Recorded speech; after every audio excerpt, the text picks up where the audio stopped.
This is our Super Monkey homemade rocket motor. Today we are going to be building, testing, and launching a more powerful, upgraded version we call the Super Monkey Plus.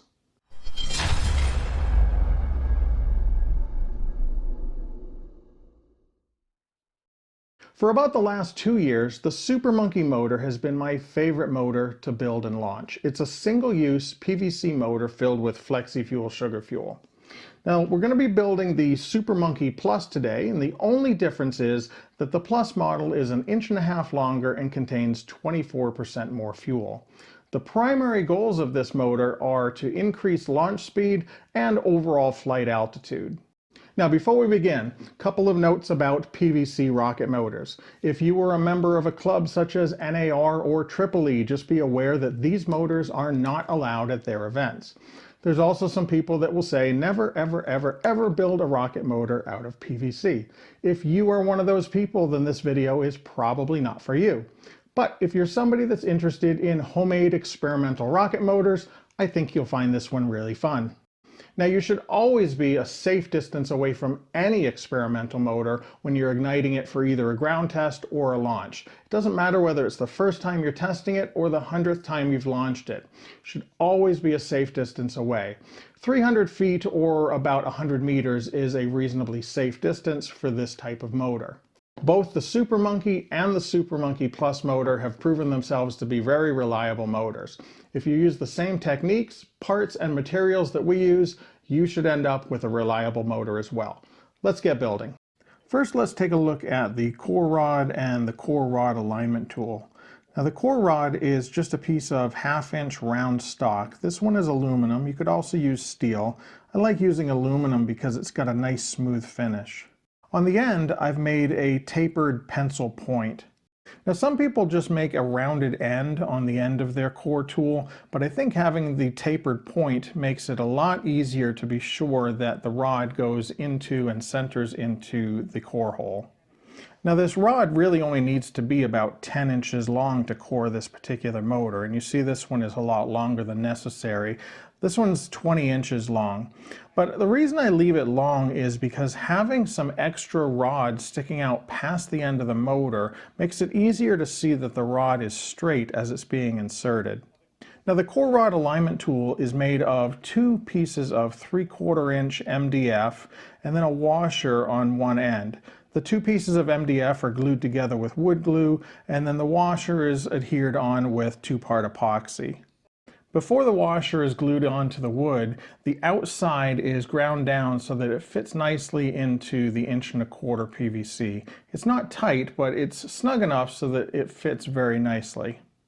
And then a 1/2 inch diameter hole is drilled through the washer and the MDF so that the coring rod slides nicely onto that. It slides easily and there's no wobble. And then this part is coated with a few coats of polyurethane just to make it waterproof.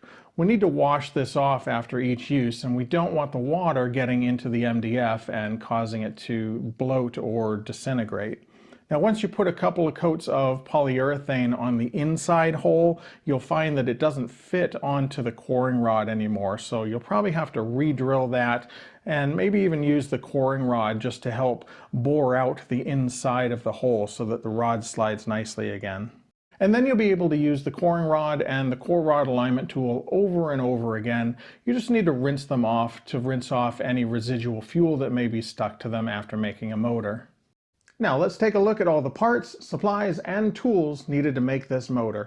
A piece of 1.25 inch Schedule 40 PVC pipe, at least 8.5 inches long. 2 1.25 inch PVC caps. A 1 inch outside diameter fender washer. The inside hole just needs to be smaller than 11/32 of an inch. An earplug that is 1 inch long. A number 8 by 1/2 inch metal screw. 2 heaping spoonfuls or 32 grams of anchoring cement. Water. PVC primer and PVC cement. A small piece of paper. Glue. This can be craft glue or wood glue. Silicone caulking. A 1/2 inch coring rod. a core rod alignment tool, an 11/32 drill bit, a 7/16 inch drill bit, and a 3/32 inch drill bit, a hand drill or drill press, a saw or other device to cut the PVC pipe, a ruler or tape measurer, scissors, a pen, needle nose pliers, a screwdriver for the number 8 screw, WD-40 or similar spray oil, paper towels, a small mixing cup and spoon, a container with a tight-fitting lid, an electric cooktop, a cooking pan, and a spatula, a gram scale, an infrared thermometer, gloves, and safety glasses. I'll cut the PVC pipe to 8.5 inches. Now, it doesn't really matter what type of saw you use to cut this, but it is very important that the ends are straight. If the ends aren't straight, then the alignment tool won't work properly. I'll put a thin layer of the silicone caulking onto the inside dome of one of the PVC caps. This is to help protect the cap from the heat of the inside of the motor. I'll drill an 11/32 inch hole in the washer, and then drill a 7/16 inch hole in the center of the PVC cap that does not have the silicone in it. Use a ruler and a pen to draw some lines around the center of the earplug. This earplug is exactly 1 inch long, so all the lines will be at the 1/2 inch mark. Insert the earplug into the washer and align the washer with the center lines on the earplug. And be sure that the washer is nice and level when you sit the earplug down on the table. Insert the larger end of the earplug with the washer into the hole in the PVC cap. And use PVC primer and cement to glue that cap onto the PVC pipe. Now, I like to use this Red Hot Blue Goo. It's an all-in-one product. You don't need to use primer, but if you don't have this, just use the standard PVC primer and cement.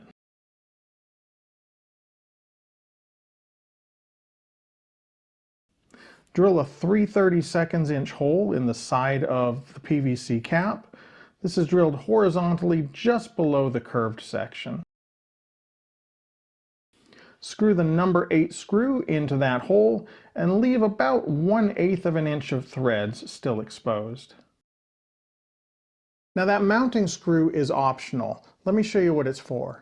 At the bottom of the rocket we have the lower centering ring. There's a small wire that comes through a hole in the centering ring, and there's a T on the end of the wire so that it can't pull out of the ring. The motor gets installed, and the wire simply gets wrapped around the screw to keep the motor from pulling out. So if you're going to use a different system for retaining the motor in the rocket, then you don't need to drill that hole and install that screw.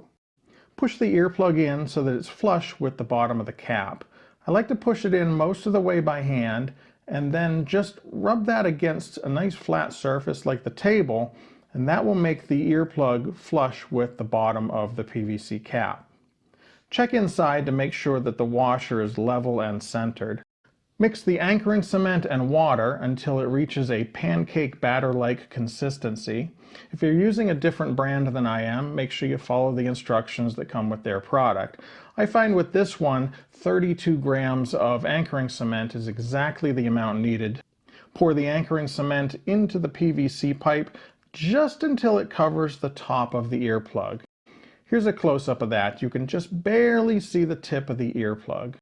Wait for the anchoring cement to harden. Usually takes about 20 to 30 minutes. It hardens faster in warm temperatures and slower in cold temperatures. 20 minutes later. Remove the earplug with needle nose pliers. Pull nice and slowly and it should pop right out. Now you see here, there's no hole through the nozzle because the anchoring cement was covering the top of the earplug. We need to use something to poke through that little skin layer of anchoring cement. Now you can use your core rod, But if you're using an aluminum core rod like I am, you might not want to use that because pushing through the anchoring cement can dent up and scratch up the tip of your core rod. I have a second core rod that's made out of steel, a little bit bigger diameter, that I usually use to poke that hole through. You could also use a Phillips screwdriver, or you could drill up through the bottom of the nozzle with the 11/32 drill bit. Now, if you use a drill to go through here, make sure that the anchoring cement is completely hardened. You don't want to accidentally knock the washer loose. So I'll use this steel coring rod just to poke through the anchoring cement in the center, and you see we have a hole. Now we want to make sure that that hole in the anchoring cement is at least as large as the 11/32 diameter hole in the washer. Now because there's a lot of moisture in the anchoring cement, we need to let this sit a few hours or overnight before proceeding to the next step. Many hours later. Now we need a small circle of paper that fits into the PVC pipe. I've got a small piece of the PVC pipe here, and I'll just trace a circle on the inside of that, and then I'll cut inside that line so we have a piece that fits easily into the PVC pipe. I'll put a little bit of glue on one side of that paper and drop it into the PVC pipe. Make sure that it lands glue side down. I'll use the flat end of the coring rod just to tap that down in place. Here's a close-up of that. Now I'll use the ruler to measure down from the top of the pipe 3/4 of an inch and put a little mark inside the pipe. That's the fill line we'll use when we're filling the motor with fuel. Before heating the fuel, I'll give the core rod and the core rod alignment tool a nice coat of spray oil. And then we're ready to make the fuel. Now, safety glasses and safety gloves are definitely important here. Carefully pour the fuel into the motor until it reaches that little line that we made on the inside of the motor casing. I'll give the core rod just a quick spray with the oil again. Place the core rod alignment tool on top of the motor and pop it in place, and then slowly slide the core rod down in place. You should feel it just pop through the paper right at the end. Need to apply a little bit of downward pressure on the core rod alignment tool for a couple minutes, just so it doesn't get pushed up by the fuel inside the motor. But once the fuel is cooled a little bit, that'll stay in place by itself. Now is a good time to rinse off your tools and the cooking pan. Just need to run everything under water and the fuel will dissolve. We need to let the motor sit until the fuel is completely cooled. Usually about an hour is good. 1 hour later. Once it's cool, we can pop off the alignment tool and then pull out the core rod. Now, sometimes it's a little tight and you need to put some pliers on the top and give it a little twist, but once it twists loose, it should just slide right out nice and easy. Take a look inside the nozzle. Sometimes some fuel gets stuck into the nozzle just from the coring process. If the nozzle is obstructed at all, just take the 11/32 drill bit and bore through that fuel. Use a paper towel to wipe off any oil that may be at the top of the PVC pipe, and then we'll glue the cap that contains the silicone onto the PVC pipe.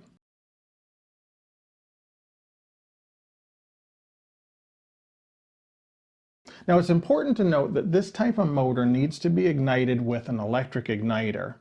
It gets ignited from the top of the fuel. So this igniter gets put in and I push it all the way until it bottoms out. Bend it over a little bit and then pull it out about 3/4 of an inch and bend it again. That will position the top of the igniter just about at the top of the fuel. Take the earplug, roll it up, and stick it in the nozzle hole so that it seals that air tight to keep moisture from getting into the fuel.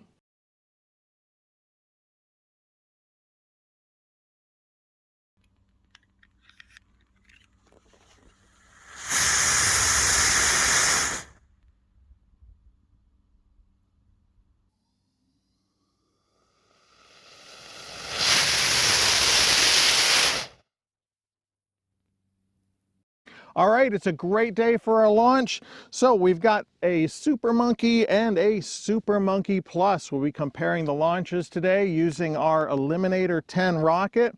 We're going to be looking primarily for two things: performance off the rod and total altitude. So let's go check it out. Super Monkey. monkey in 3, 2, 1, go.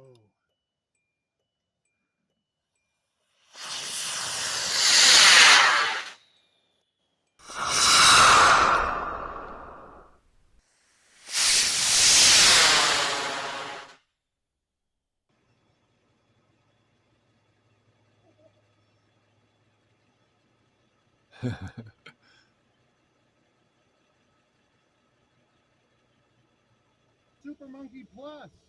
3, 2, 1, 0.